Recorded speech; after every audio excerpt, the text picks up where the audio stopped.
Hi, this is Dennis with Second Chance Tackle, and today we're going to be showing you how to improve the performance of a classic reel. The classic reel is the Penn Spinfisher 550 SS. And how are we going to improve what's already a classic? We're going to be installing hybrid ceramic ball bearings. They're available from Boca Bearings. These are the best bearings you can buy in the ceramic class. They are ABEC 7s, which means there's an absolute minimum of differences in the tolerances between the ceramic bearings. And I get a question quite frequently about why should I upgrade bearings in a spinning reel as opposed to a casting reel. Now, the bearings themselves, of course, they have less friction, and when you're in a bait casting reel or a conventional reel and you're going for casting distance, eliminating that friction enables that spool to turn easier and you to cast further, and that all makes sense. But a lot of times folks say, well, why should I do that in a spinning reel where I have a fixed spool? Because the spool won't be turning and doesn't even have a bearing in it, right? So the answer is quite simple, particularly when you look at the design and how a spin fishing reel is made and how it's used. And the first answer that you want to search for is, where are you using it? And if you're using the reel in a saltwater environment, that's reason enough to switch over to the ceramics. You see, the ceramics don't corrode, they don't rust, they don't pit. And salt water is notorious for causing all of those elements to happen in a reel. And this is an original bearing to the Penn Spinfisher. It is a shielded steel bearing, and those are subject to all of the things that come with the saltwater environment. The second one is because there is less friction, even though it's not involved in casting, it does make your reel turn freer and easier. So we'll see the difference it makes in this classic by showing you how to do that. Well, you see that we just removed the 3 screws, and as we do that, I want to encourage you to subscribe to my channel. If you like the art of reel service and repair, if you'd like to learn how to improve the performance of your reels, if you'd like to learn how to service them to keep them fishing, that's what this channel is all about. I encourage you to subscribe to see the videos that I'm doing. And, well, if you use that notification button, it'll tell you when I am posting them as well. The upgrades on this reel, relatively simple to do. The service, pretty easy as well. So stay watching and we'll show you how to do that. We pulled off the 3 screws for the side plate. And to remove the bearing, it's a simple push out from behind. Just like that, and the bearing is out. This reel belongs to Ray. Ray has sent me a couple of reels in the past. They're beautiful reels that Ray has. They've been well maintained. These reels are not new reels, but they sure look like it from the inside. And if you keep your reels like Ray's, they'll be fishing for quite some time. We need to remove all of the pieces in this reel in order to replace all of the bearings. The first one was easy, right? We took 3 screws, knocked them out, and boy, the side plate bearing came right out. Right? Well, the other bearing on the other side, there's 3 bearings in this reel.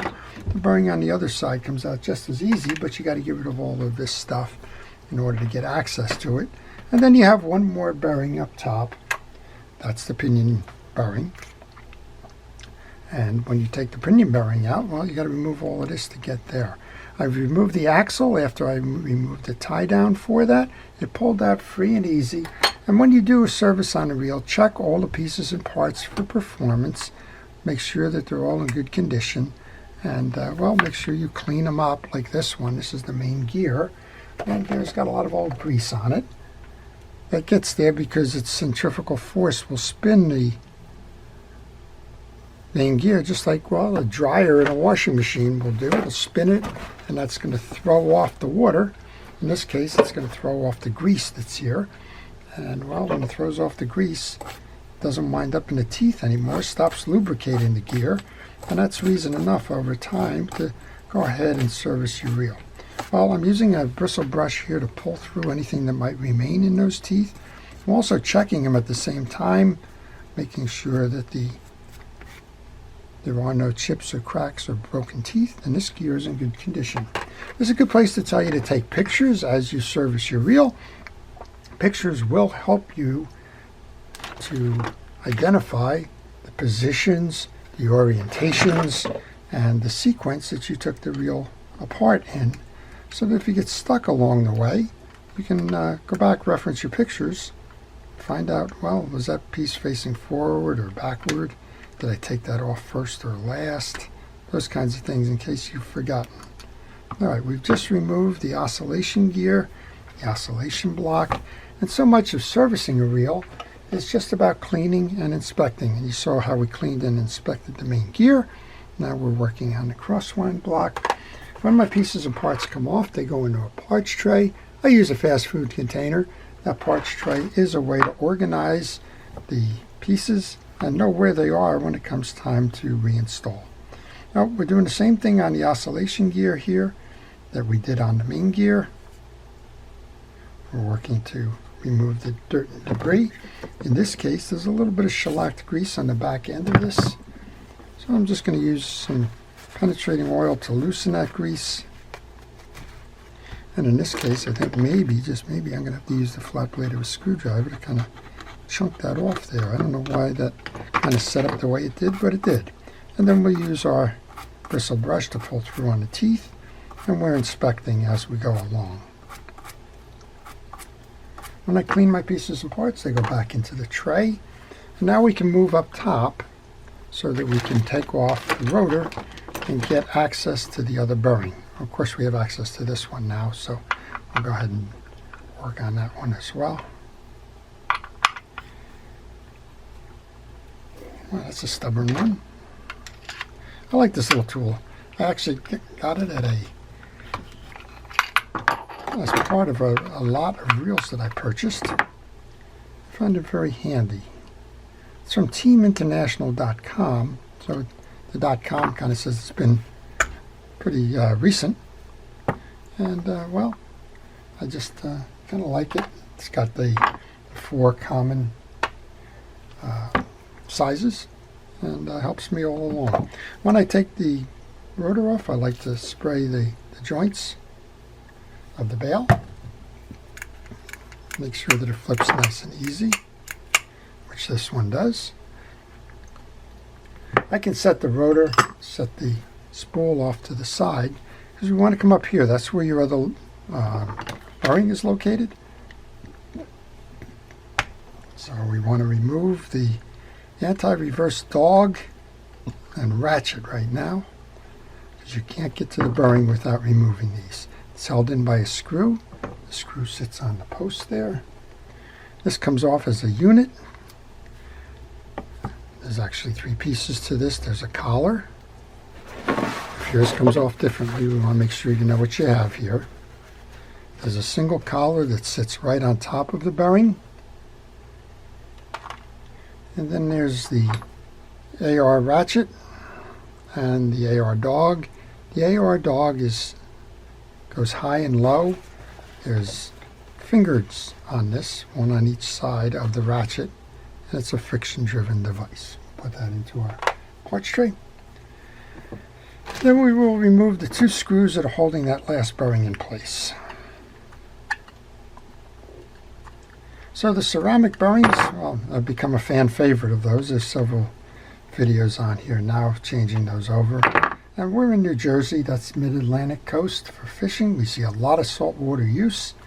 And I get a lot of reels in that just, well, they're just complaining all the time, right?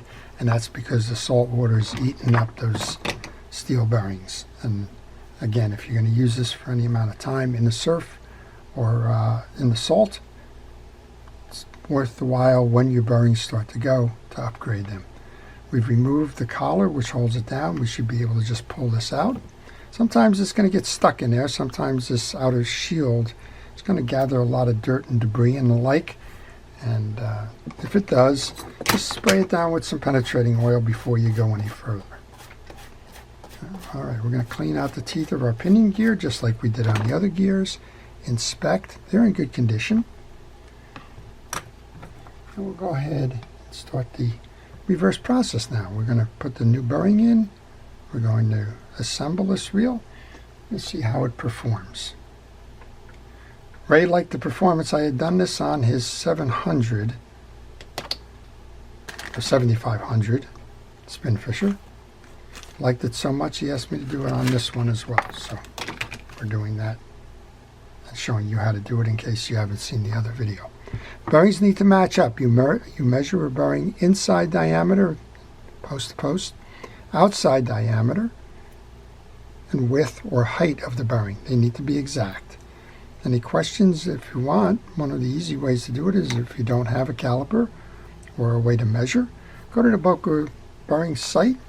They have a sheet that you can print out. You just have to match your bearings up to the sheet and it will show you which ones you have. Now if you have it matches up on one side but not the other, just keep going to the sheet. Just mark down, let's say it matches up on the outside but not the internal diameter of the hole. Just mark down the external diameter, go over to the sheet, again from a reference standpoint, to where you can find the internal diameter, and then mark that one down. Alright, I'm going to use a screw starter on this now. This is a Klein's tool. I like it. Me and the little guys don't get along all the time. On this one, notice there is a slight indentation on the one side of the collar. That's because it needs to clear this anti-reverse override cam. So just make sure you have it facing the right way when you go to do this. Line up your holes and then get it started. Now don't tighten that screw down all the way. That's for two reasons. One, it's a split shaft screwdriver, and over tightening or using this one to do the final turns sometimes pulls that out of alignment, ruins the tool. Don't do it for that reason, but also you need a little bit of play in the collar to make sure that you can get those two screws aligned. When they're aligned, go ahead and take a moment to give it a spin. Now these are ceramic bearings. They run dry, and one of the reasons why they cast better is because they have less friction.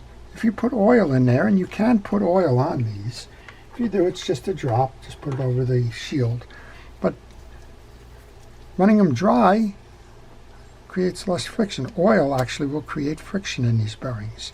So if you're looking for maximized casting distance, and again, you might have it on a bait feeder, or bait casting reel, or a conventional reel where you want to maximize casting distance, then do not oil. That friction will slow the spool. Now in some situations you may want the oil, and that's perfectly fine. If you want that, just the drop, don't oversaturate it. The drop will be okay. Alright, we've just put the anti-reverse in. This is a friction driven one, so as you're turning the reel it's going to back off. As you back the reel off, it's going to pull the dog in. Pulling the dog in will stop the reel from going any further. We've oiled the seams on the bail wire. Now we can go ahead and bring the rotor over. There is a keyway on this, so when you set the rotor on and you pop it off, that's okay. You need to find the flat spots, and then you need to find how it sits in the indentation. So rotate your spool until it lines up. Put your rotor nut back on, and hand start these. You do not want to cross strip these nuts. If you do, you're going to wind up trying to replace a pinion gear shaft. And give it a spin. Oh my gosh, you can just feel how nice and easy that spins. And if you're fishing this reel all day, having it spin easier is going to take less wear and tear on you physically. Alright, we've cleaned the case. You want to next replace the other side bearing on this one. Again, just turn it over. You should be able to push it out with a screwdriver.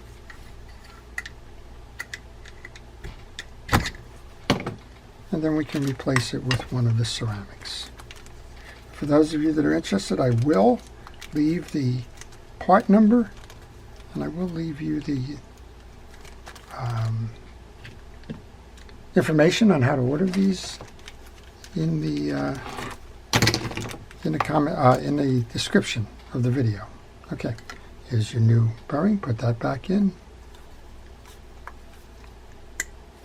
and then we can put the cover back on. We're done on that side. Next up, we want to reassemble the inner workings of this reel.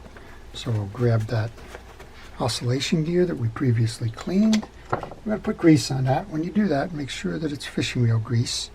I'm using Penn Precision reel grease here. That's the blue grease. And the oscillation gear gets grease everywhere. Gets the grease underneath, gets the grease on the teeth, gets the grease on the face. Alright, same thing with the oscillation block, except this is the only side that gets the grease here, because that's the only side that's in contact. Alright, with that in then, we can wipe down our axle shaft. Light coating of grease. Bring the axle shaft through the top and stop it there so that you can put in your main gear. That axle shaft is going to go between the two gears on this, and if you try to put the axle shaft in first, it's going to bump into it and not allow you to put the main gear in. So it's going to ride here. That's why the main gear's got to go in first. Okay, we're all greased up front. Grease the back. We can bring our main gear in. Now we can slide our axle shaft down and find the flat side of the axle shaft so that it aligns with your crosswind block. Next up then is the plate that's going to hold your crosswind block.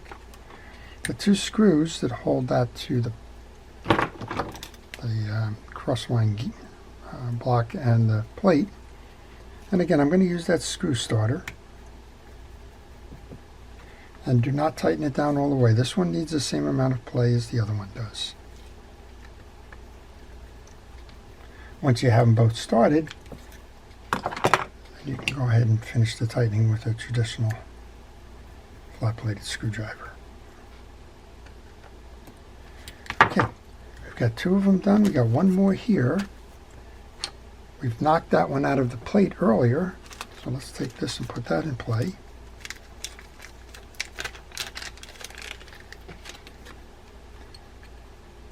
Now on this side and on the other one, the other one's a sealed cap. This one has an oiler ring, but again, we're going to run these dry, so just put it there, but don't oil that ring. And if you want, it's at your discretion to go ahead and oil that. Just understand that it will slow the reel down. But what will it also do if you oil it? Well, it'll quiet the bearings a little bit because, well, these tend to get a little noisy. If there's a downside to the ergonomics of it, it's that the bearings do make a little bit more noise dry.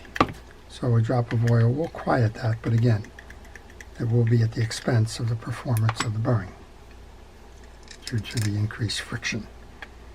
All right, here we go on this one. And make sure that they're tight on all the sides.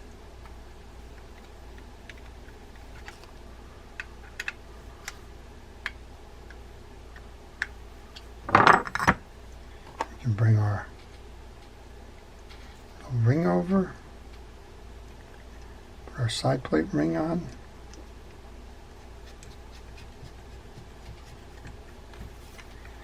Bring our handle on. These are beautiful reels. There's a reason why they have the reputation that they do.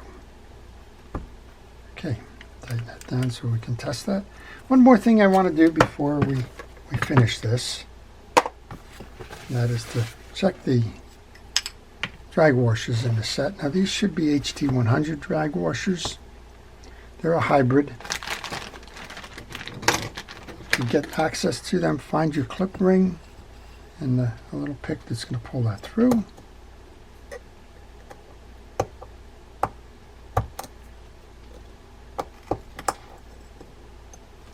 Be careful, it is a spring, it will shoot. And we can pull the assembly out. Make sure that you clean the inside. I'm going to use a cotton swab for that. You want to get the dirt out of the cavity. And these can run dry. or they can be lightly greased. These have light grease on them. We're going to just leave them as that. There are two of these washers that have the rectangular center. One of them is going to have some, well, I thought one of them would have the dimples on it. I guess not. That's okay. If you find it has the dimples, that's the one that belongs up top. If you don't have the dimples in your set, that's okay too. The hex washer is the one that goes in the middle. Many of you might wonder why the shapes. These two hold to the axle shaft. This one holds to the spool. When you clamp them all down, you're holding the spool and the shaft, and that's what's giving you the ability to moderate the drag. You can allow the spool to spin independent of the axle if you don't lock it down all the way. Alright, the third one goes in. The clip ring goes in. What I like to do to make sure that they get aligned easy is I just turn the spool upside down. And just like that, I've got it aligned. Sometimes when you put them over from the top side, they're off just a little bit and they're a wrestling match to try and get that done. Alright, that's in. This is on.